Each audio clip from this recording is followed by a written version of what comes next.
દાહોદ જિલ્લાના પ્રાથમિક આરોગ્ય કેન્દ્રના આઉટસોર્સિંગ વાહનોનું ચૂકવણું બાકી રહેતા વાહનોના માલિકોએ દાહોદ જિલ્લા વિકાસ અધિકારી અને જિલ્લા પંચાયત પ્રમુખને આવેદનપત્ર પાઠવ્યું હતું. સોમવારના રોજ 2 કલાકે પ્રાથમિક આરોગ્ય કેન્દ્રોમાં માતૃવંદના યોજનામાં ભાડા હેઠળ ગાડીઓ ચાલે છે, જેના ભાડા પેટે માસિક રૂપિયા 20,000 ચૂકવવામાં આવે છે. છેલ્લા ઓગસ્ટ 2023થી આ દિન સુધી વાહન માલિકોને ભાડા પેટે નાણાં ચૂકવવામાં આવ્યા નથી.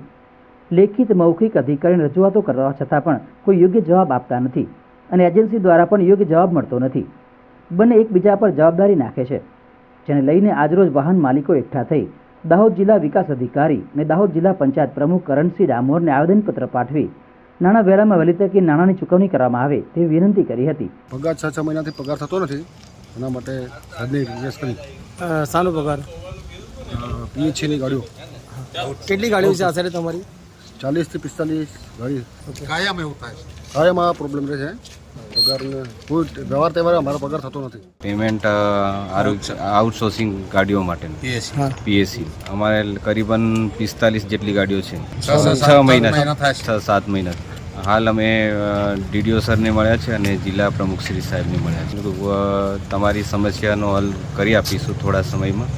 તો એ સમસ્યાનો હલ થઈ જશે તો અમે નહીં થાય તો પછી અમે આગળ કાર્યવાહી કરીશું.